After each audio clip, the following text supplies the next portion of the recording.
کتنی سخت وعید ہے۔ تو جو مولا عثمان، حضرت عثمان غنی رضی اللہ تعالیٰ عنہ کے غلام تھے، انہوں نے معذرت کی اور اللہ کے نبی صلی اللہ علیہ وسلم کی جب حدیث کو سنا تو اس کے مطابق عمل کیا۔ لیکن جو دوسرا غلام تھا اس نے کہا ہم نے اپنے پیسے سے خریدا ہے،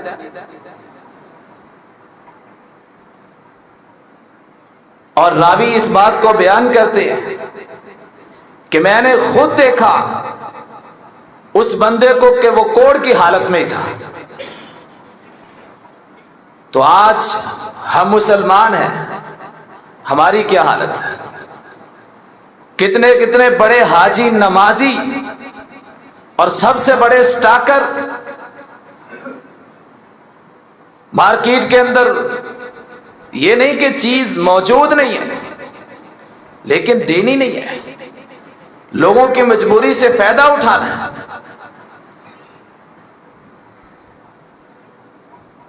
اور اسی طرح حدیث کا احترام ہم کتنا کرتے ہیں۔ مصائب اور پریشانیوں اور دکھوں کی ایک وجہ یہ ہے کہ اللہ کے نبی کی بات کی مخالفت کرنا، اس کو ماننا۔ پتہ ہے، علم ہے، جانتے ہیں، کچھ جان بوجھ کے نہیں مانتے اور کچھ سستی کی بنا پر۔ سستی بھی دور کرنی ضروری ہے۔ حضرت سعید بن مسیب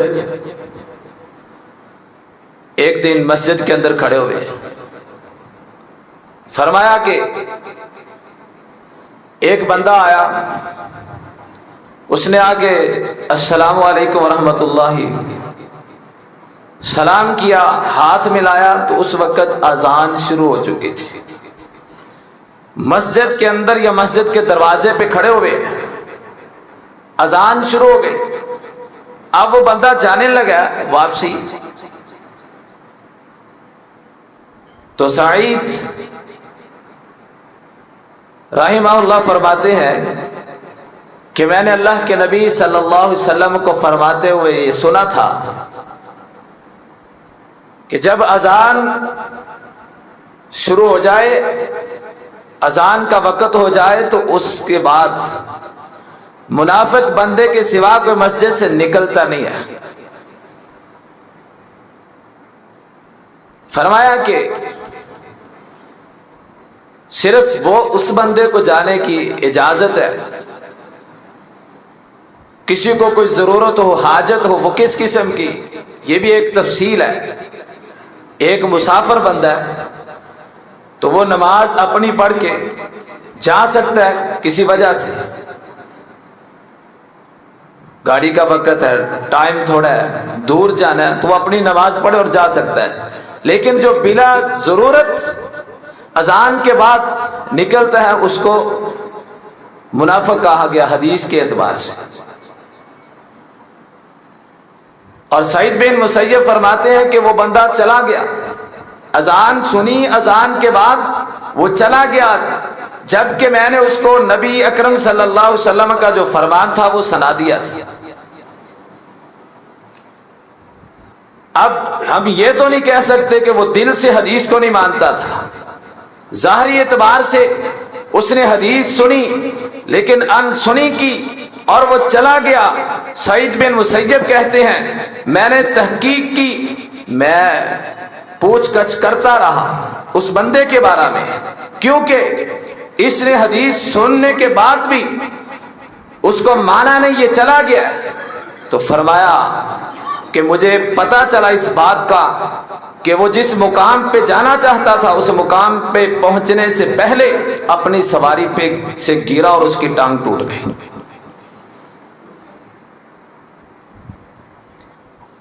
غموں، دکھوں اور مصیبتوں کے آنے کی ایک وجہ اللہ کے نبی کی حدیث، آپ کی بات کا احترام نہ کرنا، اس کو نہ ماننا۔ آج یہی وجہ ہے، مسلمان تو ہم ہیں، نماز نہیں پڑھتے، قرآن کی آیات بھی ہے، نبی صلی اللہ علیہ وسلم کی بے شمار احادیث بھی ہیں، بہرحال باتیں بہت ہیں۔ رمضان المبارک آ رہا ہے الحمدللہ، مسلمانوں کو خوشی ہے، منافقین کو پریشانی ہے۔ اللہ کے نبی صلی اللہ علیہ وسلم اور آپ کے صحابہ کی کیا تیاری ہوتی تھی رمضان کے حوالہ سے، آج ہم نے کیا کیا؟ کوئی بندہ کہہ سکتا ہے کہ ہم نے یہ تیاری کی ہے؟ نہیں۔ صحابہ کرام رضوان اللہ علیہم اجمعین کے دلوں میں خوشی کی لہریں دوڑتی تھی، اپنے آپ کو تیار کرتے تھے۔ آج ہمارا ماحول کیا ہے؟ شادی ہو تو 1 سال پہلے تیاری شروع، کوئی اور پلاننگ ہو، کاروبار کا معاملہ ہو تو بڑی بڑی لمبی سیٹنگیں کرتی ہیں۔ ہم نے کیا سوچا رمضان کے حوالہ سے؟ کیا تیاری کی ہم نے؟ رمضان کے اندر اور رمضان سے پہلے کچھ کرنے کے کام ہیں۔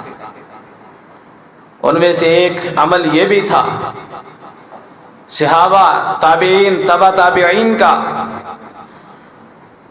کہ اپنے پڑوس کے اندر، اپنے محلے کے اندر، اپنے علاقے کے اندر، اپنے دیہات کے اندر چیک کرنا، میرے محلے میں کوئی ایسا غریب بندہ تو نہیں ہے، میرے پڑوس میں کوئی ایسا کمزور بندہ تو نہیں جو روزے تو رکھنا چاہتا ہے لیکن دہاڑی کرنے والا ہے، محنت مزدوری کرنے والا ہے، مشقت کا کام کرنے والا ہے، کام بھی نہیں چھوڑ سکتا بیچارہ۔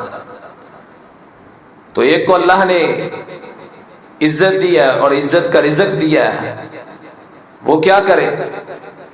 اس کو چپکے سے بلائے اور 1 مہینے کا راشن دے، لے کے دکھلانے کے لیے نہیں، تصویریں بنانے کے لیے نہیں، لوگوں کو نہیں دکھانا، اس کی عزت کو بھی محفوظ رکھا جائے۔ تو فرمایا کہ ان کے لیے سحری اور افطاری کا انتظام کیا جاتا۔ آپ کا اور ہمارا بھی یہ کام ہے۔ واقعی جو 5 وقت کا نمازی ہے، عام روٹین میں بھی نماز پڑھتا ہے، کچھ لوگ ایسے بھی ہے نا کہ پورا سال مسجد میں نہیں آنا، رمضان کے موقع پہ پھر وہ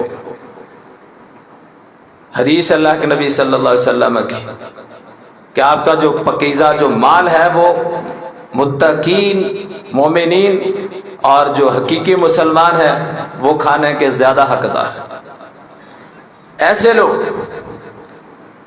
اور جن کا کاروبار ہے یا پورے رمضان میں سال کا راشن اکٹھا کر کے رکھ لینا ہے، انسان کو پتہ چل جاتا ہے، علم ہو جاتا ہے کہ کون کیسے ہے۔ تحقیق کرنے میں کوئی حرج نہیں، چیک کر لینا چاہیے، دیکھ لینا چاہیے، پوچھ لینا چاہیے، لیکن بہرحال اس کے اوپر عمل کرنا چاہیے۔ اپنے علاقے میں ضرور چیک کریں، ضرور دیکھیں، کسی کو کسی چیز کی ضرورت ہے وہ لے کے دے۔ اور اسی طرح مساجد کے اندر عبادت کے لیے ایک ماحول بنانا چاہیے، اپنے گھروں کے اندر ایک ماحول بنانا چاہیے۔ کام تو پورے 11 مہینے اب کرتے ہیں، 1 مہینہ نہیں کریں گے تو گزارا ہو جائے گا۔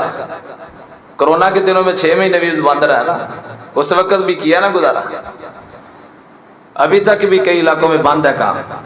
جب ڈنڈے سے کوئی کرائے تو ہو جاتا ہے گزارا۔ تو اللہ کی بات اور اللہ کے حکم کو مانتے ہوئے 1 مہینہ اگر کام نہیں کریں گے تو اللہ رمضان کی وجہ سے اتنی برکت ڈال دے گا، اور اگر کوئی کر سکتا ہے تو وہ کرے، ممانعت نہیں ہے۔ لیکن رمضان المبارک کے اندر عبادت کے اندر زیادہ سے زیادہ انسان کو کوشش کرنی چاہیے۔ صحابہ کرام اور نبی اکرم صلی اللہ علیہ وسلم کی کیا حالت تھی، عام دنوں میں بھی عبادت کرتے تھے لیکن رمضان المبارک کے اندر رونق ہوا کرتی تھی۔ ہمارے تو آج کل حال یہ ہے کہ وہ 1 گھنٹے سے 10 منٹ زیادہ لگ جائے نماز تراویح میں تو شور، 3 دن کے بعد مسجد خالی، پھر آخری 3 دن۔ یہ ہم نے ایک روٹین بنائی ہوئی ہے، رواج ہے، اسے رواج کہتے ہیں، اسے عبادت نہیں کہتے، یہ بات یاد رکھنا۔ 27 کو آنا ہے رمضان میں، کیوں جی؟ تکمیل قرآن ہے، اور پہلے دن آنا ہے استقبال رمضان ہے، بس باقی دن بیچ میں آ گئے۔ معذرت کے ساتھ